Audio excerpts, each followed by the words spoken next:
مسند احمد میں یہ حدیث آگے چلتی ہے، اس میں یہ بھی الفاظ ہیں کہ اس اونٹ نے کہا یا رسول اللہ پوری زندگی اس کی خدمت کی ہے، اب جب میں بوڑھا ہو گیا ہوں تو اس نے ارادہ کیا ہے کہ مجھے نہر کر دے. تو نبی علیہ السلام نے اسے پھر منع کیا.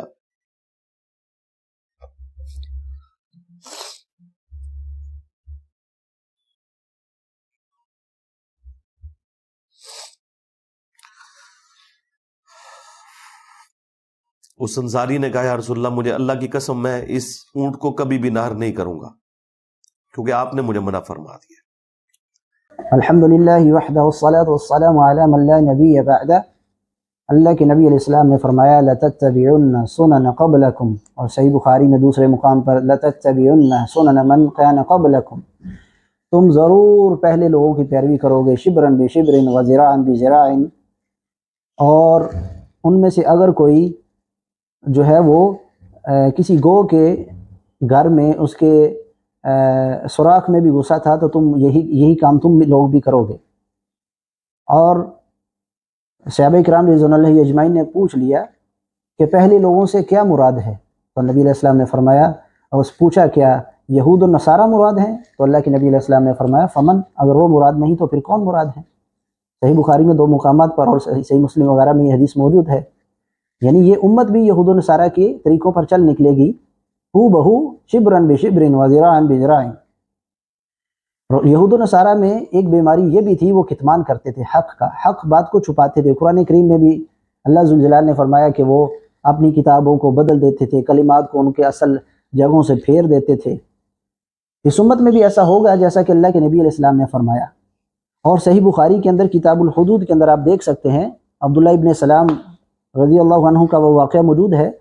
جب ایک یہودی مرد اور عورت نے زنا کیا تو نبی علیہ السلام نے فرمایا تم اپنی کتاب میں اس کا کیا حکم پاتے ہو؟ تو انہوں نے کہا ہم تو یہی حکم پاتے ہیں کوڑے مارے جائیں، ان کو رسوا کیا جائے، کوڑے مارے جائیں. تو نبی علیہ السلام نے عبداللہ ابن سلام جو کہ پہلے یعنی یہودی عالم تھے اور تورات کو اچھے سے جانتے تھے، تورات کو جو ہے ان کو کہا تورات لانے کے لیے. جب تورات کو لایا گیا تو ایک یہودی نے کیا کیا فوضع احدهم يده على آیت الرجم، ایک یہودی نے جو ان کی کتاب میں رجم کا حکم موجود تھا کہ زنا کریں گے مرد عورت تو ان کو رجم کیا جائے گا، ایک یہودی نے اس پر ہاتھ رکھ لیا.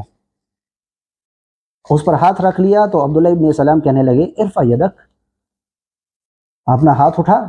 جب اس نے اپنا ہاتھ اٹھایا فَإِذَا آیَةُ الرَّجْمِ تحت یدیہ، تحت یدہ، اس کے ہاتھ کے نیچے، تحت یدہ، اس کے ہاتھ کے نیچے کیا تھا؟ وہ رجم کی آیت موجود تھی. یعنی وہ اس آیت کو چھپا رہا تھا ظالم، جو کہ تورات کے اندر موجود تھی، اور کہہ رہے تھے کہ ہماری تورات کے اندر تو صرف کوڑوں کا حکم ہے، رجم کی آیت کو چھپا رہے تھے. آج بھی ایسے لوگ موجود ہیں، ہم آپ کو بھی دکھاتے ہیں. لوگوں کو یہ تانے دینا کہ یہ، اور علماء کو یہ تانے دینا کہ یہ تو یہود و نصارہ کی روش پر چل نکلے ہیں، اور یہ کہنا کہ ہم اس پلانٹ ارتھ پر تو صرف ہم ہی ہیں جو ہم حوالے دکھاتے ہیں اور اسکین ڈسپلے کرواتے ہیں. اس پلانٹ ارتھ پہ صرف ہم ہیں جو نبی علیہ السلام کی مبارک دعوت کے اوپر کھڑے ہوئے ہیں. نبی علیہ السلام نے کہا تھا قرآن اور سنت، میرے علاوہ اگر پلانٹ ارتھ پہ کوئی عالم دین ہے جو قرآن و سنت کے ریفرنسز دیتا ہو اور ایک ایک چیز ڈسپلے کرواتا ہو کہ آپ کاؤنٹر ویریفائی کر سکیں. آج ان اسکین کی حیثیت بھی آپ دیکھ لیں، بالکل اللہ کے نبی علیہ السلام کی حدیث ان پر صادق آتی ہے کہ یہ یہود و نصارہ کے طریقے پر چل نکلے گی یہ امت. اس امت میں بھی ایسے لوگ موجود ہوں گے. کہ مرزا جیلمی نے ایک حدیث بیان کی، وہ اونٹ کی ٹانگ کٹ گئی، یقیناً ظلم ہوا، بربریت ہے، اللہ اس ظالم سے اس کا حساب لے. اونٹ کی ٹانگ جو ہے وہ حالیہ دنوں میں کٹ گئی، اور مرزا جیلمی مسند احمد کی ایک روایت کو بیان کرتے ہوئے رونے لگا. یہ ہمیشہ ایسا کرتا ہے نا، ایموشنل بلیک میل کرتا ہے لوگوں کو، ایموشنل بلیک میل کرتا ہے ظالم. اس روایت کو بیان کرتے ہوئے رونے لگا اور وہ روایت جو ہے بیان کر دی. آپ چونکہ پلانٹ ارتھ پہ صرف یہی ہے جنہوں نے اس روایت کو ڈسپلے کروانا تھا، تو وہ روایت لگانے کی باری آئی تو اس کے نیچے لکھا تھا یہ روایت ضعیف ہے. تو یہود و نصارہ کی روش پر اور اللہ کے نبی علیہ السلام کی اس حدیث کا مصداق بنتے ہوئے کہ تم بھی پہلے یہود و نصارہ کے طریقے پر چل نکلو گے، اس روایت کو نیچے سے ایڈٹ کر کے اس کا حکم چھپا لیا. روایت جو ہے مسند احمد میں وہی صفحہ ہم آپ کو دکھاتے ہیں، وہ روایت جو ہے وہ صفحہ کے درمیان میں تھی.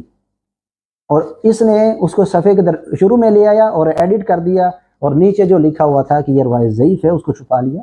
بالکل یہودی والا کام۔ یہودی نے کیا کیا تھا؟ آیت الرجم کے اوپر ہاتھ رکھ لیا۔ عبداللہ ابن سلام رضی اللہ عنہ کا ہاتھ اٹھایا تو نیچے جو ہے وہ رجم کی آیت موجود تھی، اور اس نے بھی یوں ہی کیا، ہاتھ رکھنے والا ہی کام ہے نا، ایڈٹ کر لیا اور نیچے جو لکھا تھا یہ روایت ضعیف ہے، جس روایت پر رو رہا تھا روایت بیان کر دی، بعد میں معلوم پڑا جس روایت پر میں رو رہا تھا اور رلا رہا تھا لوگوں کو، موشنل بلیک میل کر رہا تھا، تو وہ تو روایت جو ہے وہ ضعیف تھی، ضعیف روایت پر رو لیا میں نے، اب کیا کرنا ہے؟ اب وہ نیچے سے حکم چھپا لیا اور صفحے کو ایڈٹ کر دیا، اور ہم آپ کو بتائیں یہ اس نے پہلی بار نہیں کیا، اس کی متعدد مثالیں موجود ہیں۔ یہ خصائص علی سے بھی ایک روایت بیان کرتے ہوئے ہم اس کا بھی سکین لگا دیں گے۔ بھی اسی طرح کا ایک وقت آئے گا، اس وقت تمہیں بھی وہی کچھ کرنا ہوگا جو آج میں کر رہا ہوں۔ یعنی رسول اللہ نے اپنی جگہ علی کو رکھا اور مشرکین عرب کی جگہ حضرت علی کے مخالفین کو رکھا، تبھی ریزمبلنس بنے گی نا۔ لیکن وہ ترجمہ 275 صفحے پر ختم نہیں ہوا، جیسا کہ ہم آپ کو سکین میں دکھا دیتے ہیں، وہ 276 صفحے پر چلا گیا، اور 276 صفحے پر جب روایت کا باقی ترجمہ گیا، اردو والا ترجمہ، تو اس کے نیچے لکھا کہ روایت سخت ضعیف ہے، لیکن اس نے خیانت کرتے ہوئے روایت کو چھپا لیا۔